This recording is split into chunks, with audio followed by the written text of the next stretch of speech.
Welcome to Plan9Crunch. I'm Doug Gibson, and tonight we have a big treat. We're here with Frank Dello Stritto, co-author of the book Vampire Over London, Bela Lugosi In Britain. It was published a generation ago, but Frank and also Andi Brooks, who co-authored the book, about 12 years ago, they did a second volume with far more information. This is a fascinating read because it details the very last major tour of Dracula Bela Lugosi did.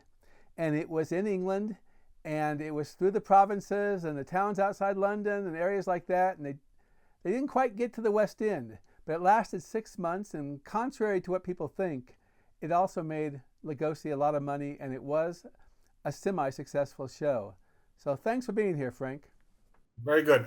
Frank, tell us the origin of Vampire Over London. How did you get interested in this book project? Talk a lot about the research you did, why it interested you, and the things you learned while you were researching it and preparing the book. Okay.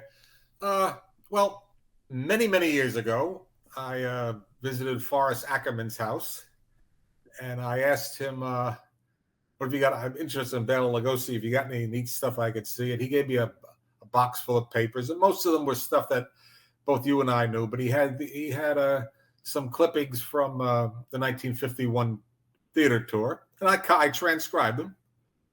And 20 years later, maybe 30 years later, I picked up a Monster Movie magazine, and there was a letter to the editor from Andi Brooks saying he was interested in Bela Lugosi's tour of Britain in 1951. Anybody that had information, please send it along. So I made a copy of what I had transcribed and sent it along to him, and I put it out of my mind. Well, lo and behold, my company transferred me to Aberdeen, Scotland about a year later. And I hooked up with Andi, and I said, let's, I didn't say we said, let's get this some serious research. So we both started researching it. By then, he had found a lot of audience members. He had written to newspapers around England and any reminiscences of Lugosi being in England. And I did a lot of library work. I found some people. He found some people. When you go looking for someone in Britain, you realize there's a lot of people with the same name. For instance, one of the actresses was Joan Harding. She acted in this, and no trace of her since. So we're doing this in the mid-1990s, 40-some years. I had no idea if she was alive. I had no idea if she was married and still using the name. But there were 61 Joan Hardings in England. So I said, I'll write letters in batches of 10. And you have to be careful because you don't say, I'm interested in Dracula and Lugosi, because then they might think you're a nut. So I just started doing a book on provincial English theater. And if you're the Joan Harding that did A, B, C, and D, and I didn't mention Dracula, but I would like to hear from you. And I was going to mail them out in batches of 10. Well, letter number 7 hit the real Joan Harding, who had never married. She still had the same name, and it was kind of like that, Sheila Wynne was the leading lady, and we couldn't find her. And I said, this is a woman who more than any other living woman, and maybe more than any woman ever, appeared opposite Bela Lugosi more times than anyone else. So we had to find her. And so I'm writing all these people named Wynne. And then in researching, there was a newspaper in Hampstead, the Hampstead district of London. Younger listeners won't appreciate this, but in the old days, these big cities had dozens of newspapers. And some of them were very, very neighborhood newspapers. So I wrote to the Hampstead Hive, which was the local newspaper, and said, please put this letter in your letters to the editor. And they said I was looking for an actress named Sheila Wynne. I got a letter back, and this started off as a real excitement, and became a heartbreaker. And the open letter and said that Sheila Wynne was my cousin. Her real name was Sheila Smith. Oh, that's great news, right? And I'd pretty much given up her. And then one day the phone rang, and it was her on the other end of the line. What did they think about you contacting them about this 30 years later? Were they gratified? She was a bit nervous because she had no idea. You have to understand, these people, most of them were all of them were in their early 20s, and they had acted a few years, given the stage a bit of a spin, and most of them had said, okay, this is not going anywhere. And their careers were very short. They hadn't thought about it for decades, and they couldn't imagine if anybody wanted to talk to them. They were, Joan Windmill, who was actually living in California, said she thought it was a surreal experience that anybody gave a damn about this. You know, you're a newspaper man. Imagine you wrote a feature 40 years ago that you didn't think was anything that special, and then somebody's calling you up and say they're writing a book about that. Can we talk? They were. So was they gratified? No, they were mystified. I told Sheila Wynn when I met her, whose name was then Sheila Eyre.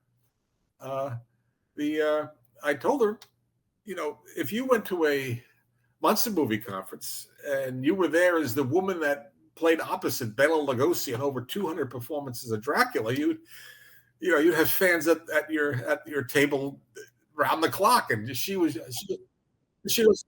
would they? Why? It just mystified her.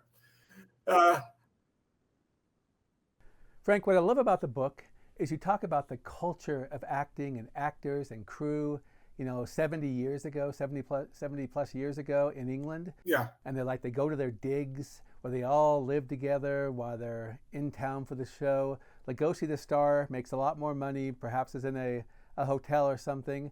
And what I thought was really funny is you had a term called corpsing. And explain to us what corpsing is among actors. Corpsing is a stage actor on stage who's kind of laughing when he shouldn't be.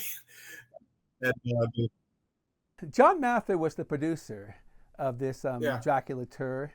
And I just, like I mentioned a few minutes earlier, it's really interesting to see their lives, how they'd all gather at the train station on a Sunday morning. And they were all working very hard, and you had turnover, and you had people doing more than one show and things like that. But I want to ask, they were in this very long tour in little places outside of London, the provinces. Was there an expectation of making it to the West End, which is Broadway in London? What about the Lugosis? What about the expectations of Bela and Lillian? Were they thinking they'd be in the West End? Well, they probably didn't. The plan was, by John Mather and everyone else, the plan was they'd have a tour, and as soon as they could, they get into London. And they were hoping, a month or two tops, and it just wasn't happening. So the tour, John Mather never planned on a 6-month tour. And he was always scrambling to get more dates. And, he had them going all over England for a while. And then Lillian said, Bela can't be doing this. Keep us as close to London as you can. So if you map out the dates, and that's in the appendix of my book, a very clear list of where they were when.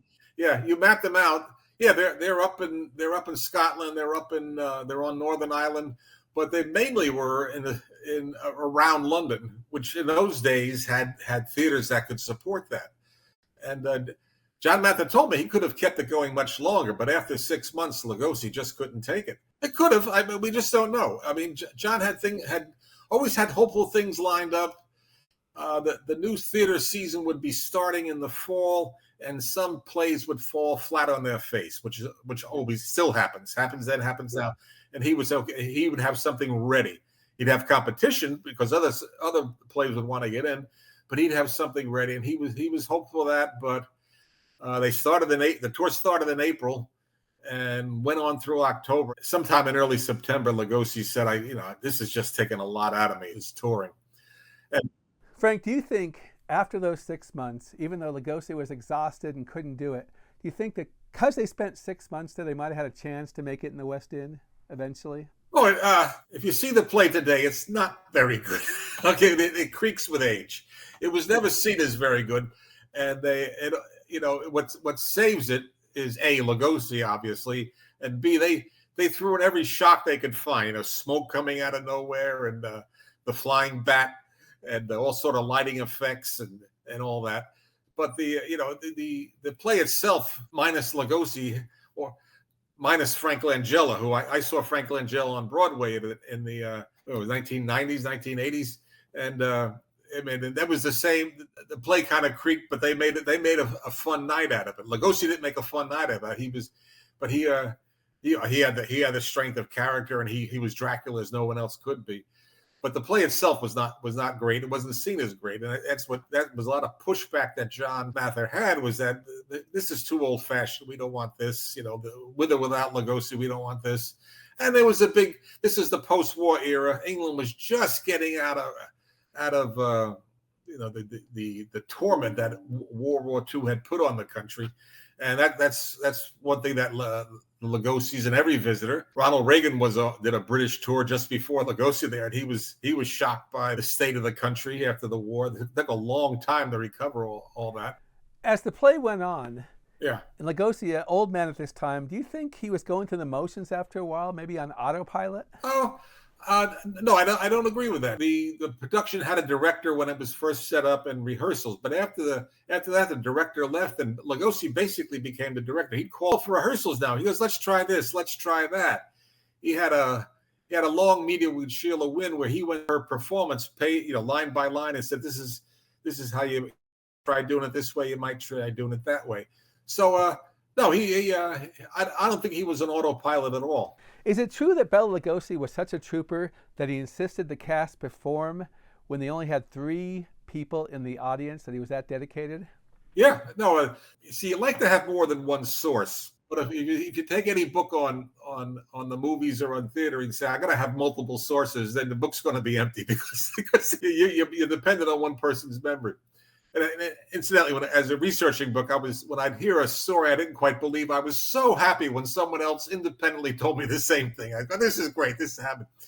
But the story from, I forget which one of the cast members told us, is that one night there was only 3 people in the theater, and they went to Lugosi and said, "We'll give the money back." He says, "No, they paid. Let's go ahead and do it." So yeah, that's the story.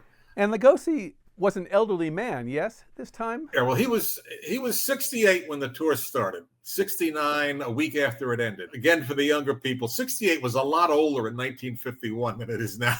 Yeah, and he was past average lifespan, I believe, right? Not much more. I mean, our Social Security system, which is under such pressure, depended on people retiring at 65 and dying at 70. Now they're retiring at 62 and living till 90. And you mentioned that Lugosi, Frank, yes, was on the stage after the play doing an epilogue, correct? Well, the epilogue may go back to Hamilton Dean. Hamilton Dean wrote the first stage adaptation of Dracula and performed it in his theater. He had a traveling repertory company, so he'd travel England, and he would always come out. And he was a very formidable looking man, but that belied the fact that he was very personable and cheerful and all that. He always come out and talk to the audiences as if he knew them after his performances. And so he did that with Dracula. And then when John Ballaston adapted the play for American audiences, he took one of those speeches and put it in, where it was usually Van Helsing that came out and said, "We hope we didn't scare you," and a little shtick here and there. And then he ended up saying, "But remember, there are such things." And then the house might go dark or whatever. And when Lugosi was on tour in summer stock and all that, he sometimes gave it. And then in England, for the tour in Britain, he gave it every night. He'd come out there after it was all, and he had blood red lips, and they put a green light on him, and the lips blood red turns pitch black under green lights, and he'd give it. And they'd be doing lighting effects. There might be some smoke coming out of that. He'd end with "There are such things," and he'd lift up his arms, or he'd vanish in a puff of smoke, and you'd hear him laughing and all that.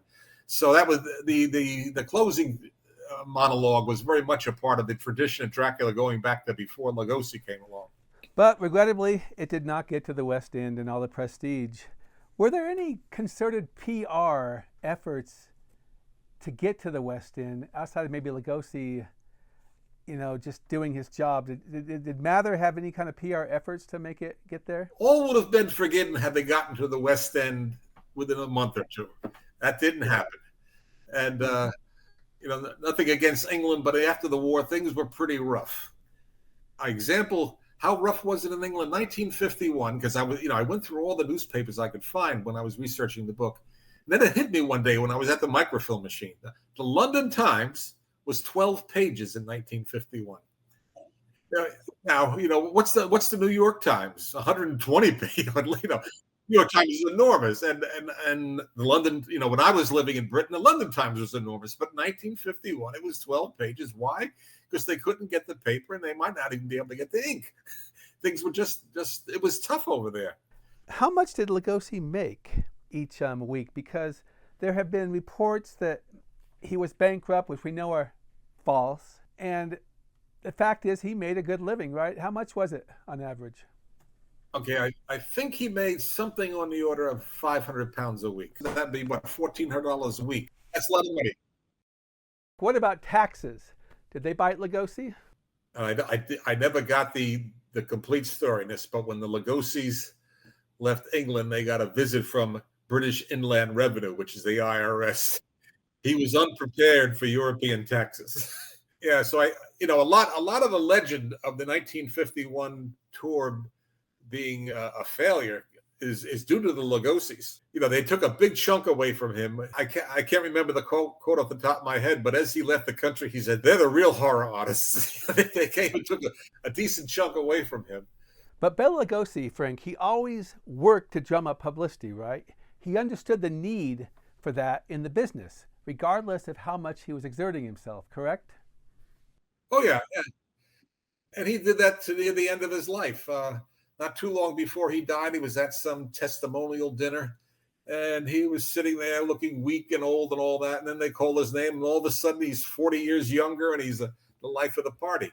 And John Mather, a couple of weeks into the rehearsals for Dracula, was thinking of calling the whole thing off because he thought Lugosi was so feeble and unimpressive. And then the director, Richard Eastham, said, "Let's go through this in character now." And all of a sudden, Lugosi became this commanding figure. And that's, you can equate that. Maybe that's what took a lot out of him, because he was digging deep in himself to be that other person. And it's my understanding that he had to work with many challenges due to the low budget of the production and the old theaters they performed in, correct? Yeah, they had a mechanical bat, which could be problematic. The lighting, John Mather was very frustrating because he had done these big musical extravaganzas, and he thought the lighting cues for Dracula were much simpler than that, but they could go wrong. And then there was the smoke machine, which could be temperamental. But on top of that, you're in a new theater every week, and depending on the train schedules, and again, trains were limited in post-war Britain for quite a while. They'd get in there and they'd have a few hours to get everything set up and run through it once. And so, yeah, the first nights there could be real problems. And so this bothered the tour throughout, but you're in a new theater every week.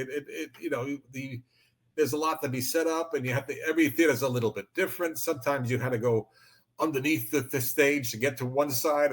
Sometimes you could go around the back.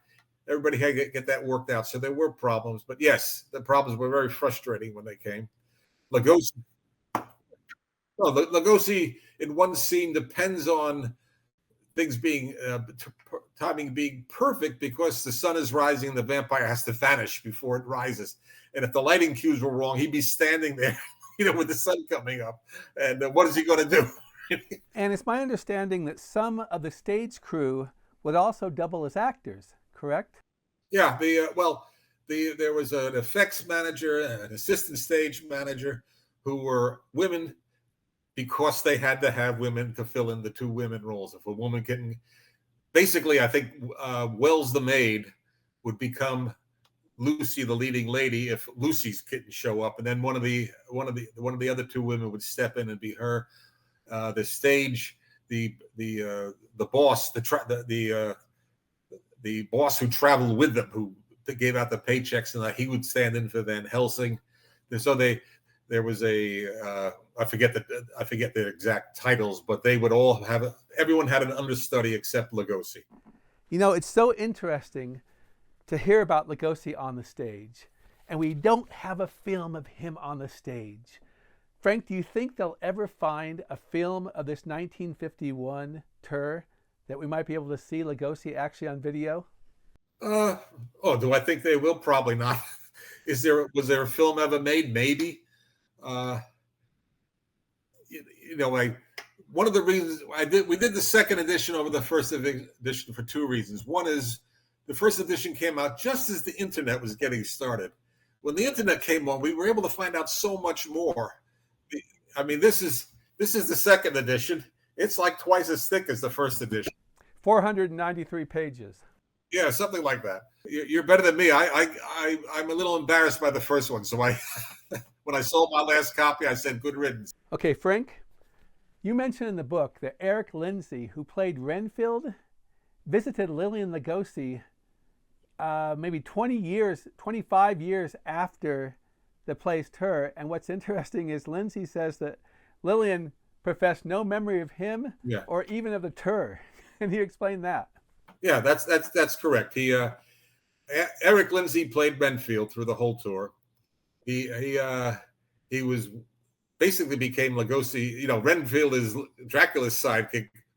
Lindsay became Bela Lugosi's sidekick off stage. He'd run errands for him. They might, on the rare occasion Bela Lugosi went out in the city, Eric would go with him. And after he left the tour, he later became a magician. He was an actor, and he later became a magician, a stage magician. He brought his act to Las Vegas and then to the West Coast, and he called Lillian. And according to Eric, she didn't remember him. She didn't, Now, maybe she did remember him, just didn't want to be bothered. I don't know, right?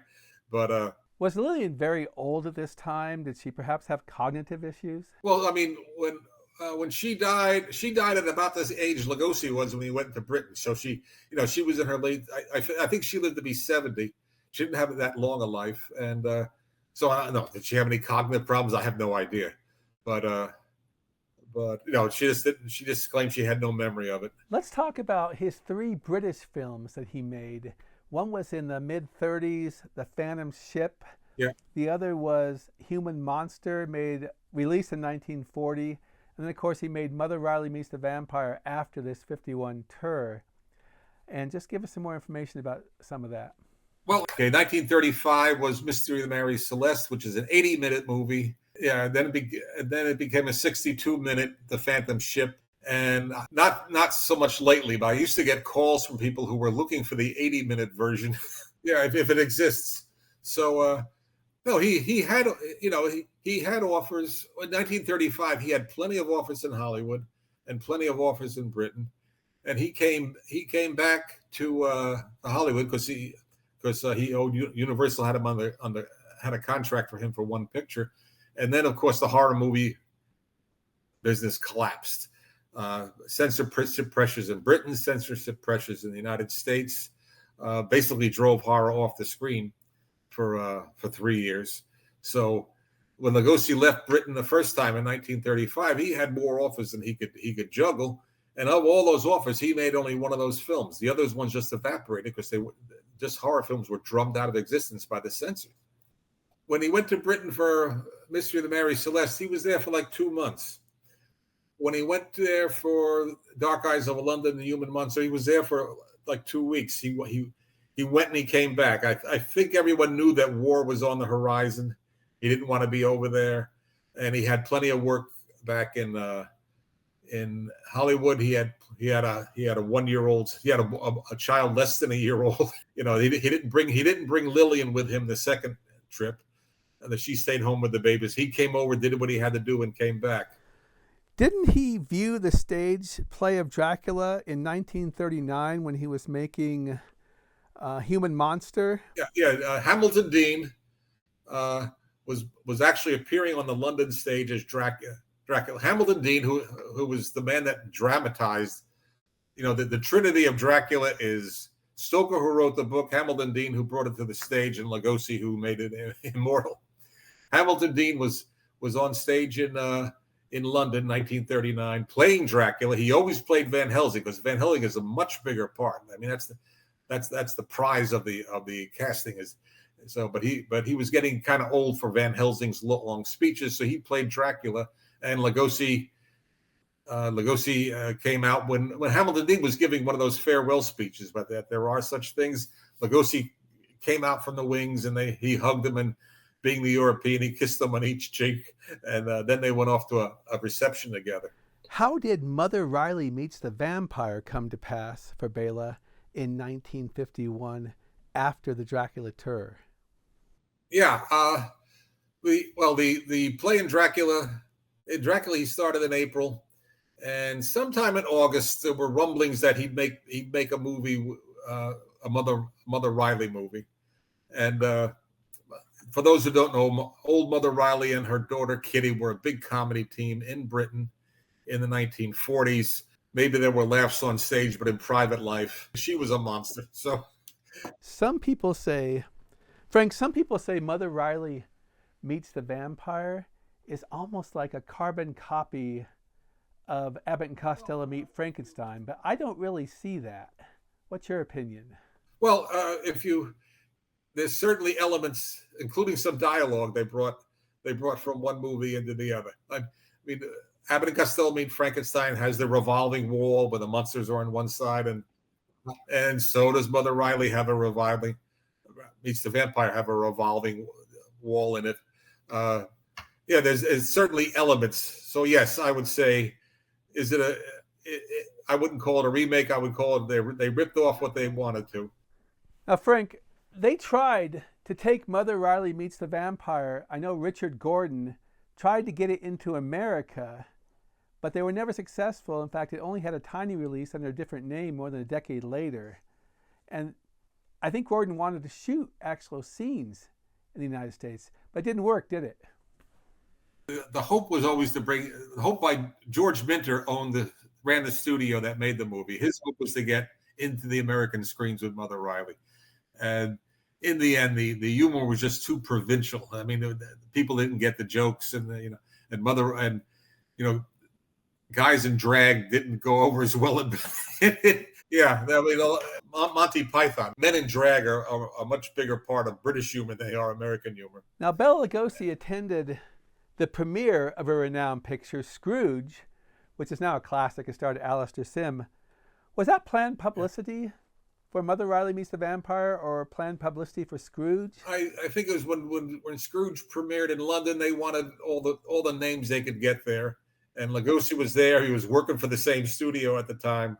So let's get him there. So, no, they were trying to drum up interest in Scrooge. I don't think it had much to do with Mother Riley at the time. Is there more to learn in the future about the Lugosi Dracula tour, even after this 500-page book? Okay, here's the thing. With internet and with Facebook, I don't think a month goes by when a new photograph from 1951 doesn't come out that I didn't know existed. All right, I'll be, gee, I wish I had that photo to put it in the book. It's a great photo. And are there other facts that have come out? Not really. There's some mysteries. If I was living in Britain, I would dedicate myself to clearing up some mysteries. For instance, there was the next to last week of Dracula's production. Then there was a 2-week gap, and then the last week of the Dracula stage tour. And I can believe they can hold that cast together for a week, but not for 2 weeks.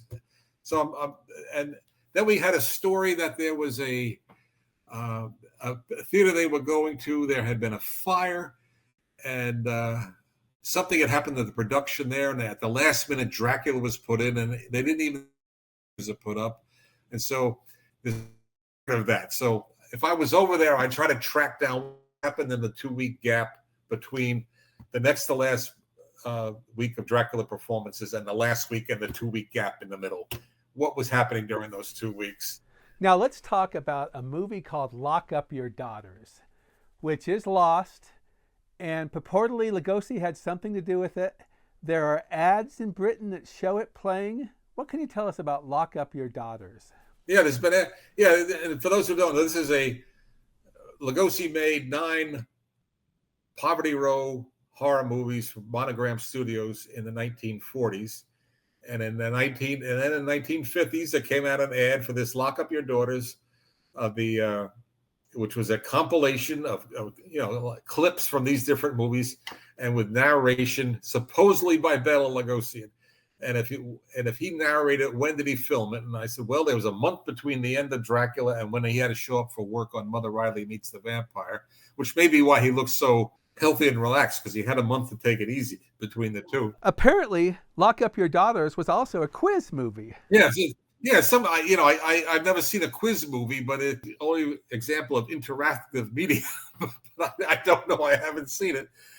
The only person I ever spoke to who says he saw it was Alex Gordon. It was a compilation of clips. There was no narration, but Alex Gordon told me that 45 years after the fact. So now I want to ask you a question. Yeah. Did Lugosi spend a lot of time with his fans? Did he allow people to come into his dressing room? Did he talk to children who were interested in teens? Because I remember reading Arthur Lenig's biography, The Immortal Count. Lenig himself visited Lugosi when he was a teen. He idolized the guy, and Lugosi was very kind, even came to his house. So was Lugosi that way in London also? Yes, but on rare occasions did he refuse anything for his fans.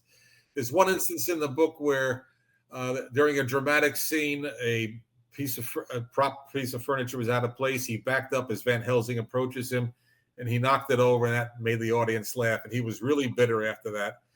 And there was another instance where a boy bought his bag of pence and farthing coins because his life savings, and the bag broke and it fell down, and people laughed, and that got Lugosi real upset because he thought he lost the audience.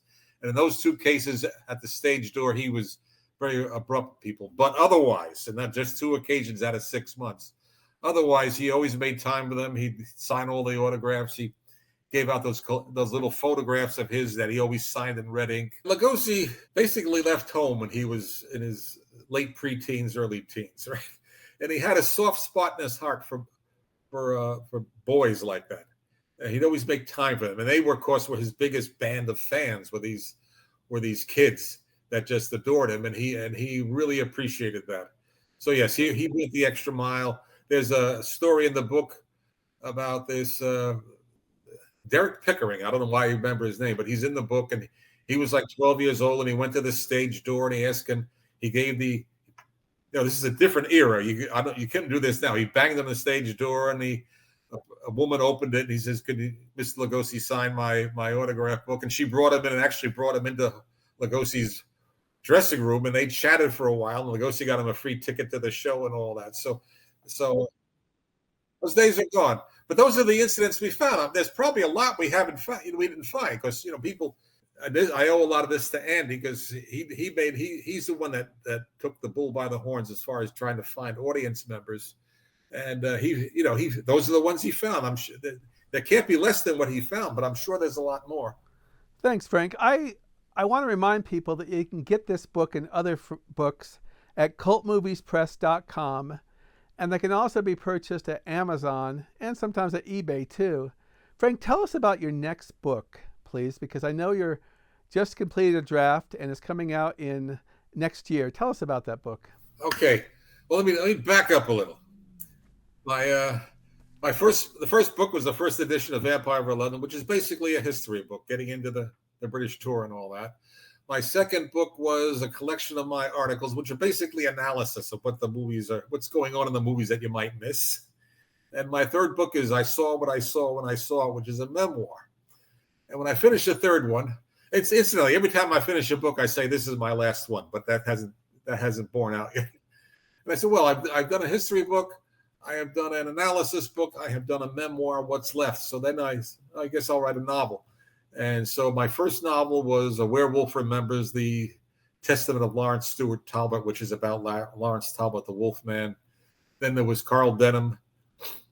My wife and I used to live in Indonesia, and we used to visit a small island as a resort. And on that island was this really nice house. And so in my book, living in that house is Carl Denham, who's been hiding from U.S. jurisdiction ever since King Kong wiped out New York. Then there's The Passion of the Mummy, where a young boy goes on a class trip and somehow makes mental contact with a dormant mummy of Caris, strengthened as the boy grows. And then my Patron Saints of the Living Dead is my zombie book. a man sets out to find his family roots, and he gets into the world of voodoo and zombies. And the book I'm working on now, which you'll be proofreading for me starting Monday, is called Deals with the Devil, Dialogues with Death. It's my Faust. It's a Deal with the Devil book. And a man is, it starts off, no one remembers the General Slocum disaster, the largest single loss of life in New York on a single day, 11.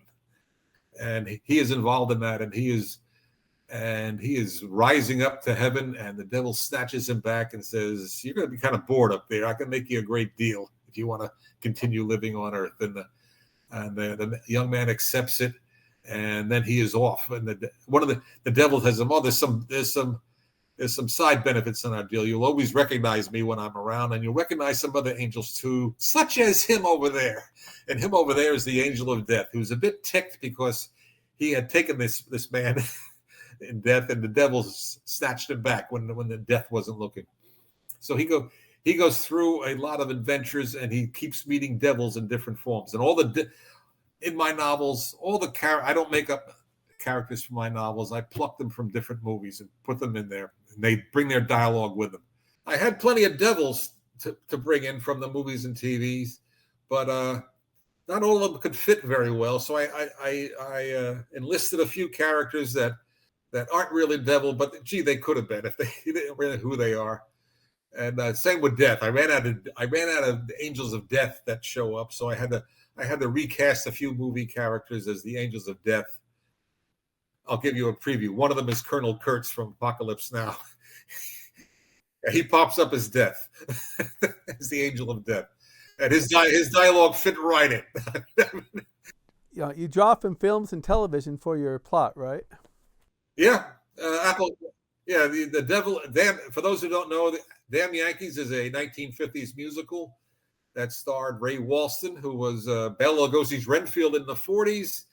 And he was everybody's favorite Martian in the 60s. But in the 50s, he was the devil in Damn Yankees, Mr. Applegate. Yeah, he shows up. That was the year the Yankees lost the pennant as a book, right? Yeah, the year the Yankees lost the pennant, yeah. Frank, thank you so much for this interview. I mean, it's fantastic, and it's Bela Lugosi's birthday month.